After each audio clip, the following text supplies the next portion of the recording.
নমস্কার বন্ধুরা, অনেক সময় দেখবেন পাবলিক টয়লেটে কয়েকজন ভদ্রলোক বা কম বয়সী ছেলেরা ইউরিন করতে পারছেন না।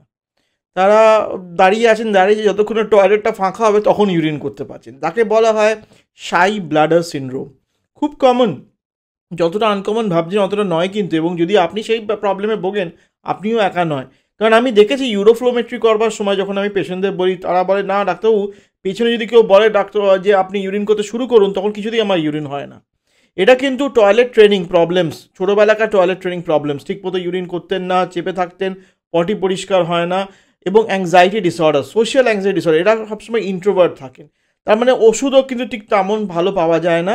কিন্তু আমি আমার পেশেন্টদের বলি যে সবসময় বসে, যদি আপনি বাইরে ইউরিনালে ইউরিন করেন, বসেও ইউরিন করেন, তাহলে আপনার পেলভিক মাসেলগুলো যখন দাঁড়িয়ে যতটা কন্ট্র্যাক্ট করে, অতটা রিল্যাক্স হয়ে যাবে এবং আপনি ইজিলি ইউরিন করতে পারবেন। এছাড়াও সিবিটি বলে একটা ফিজিওথেরাপিউটিক মেথড আছে, যেটা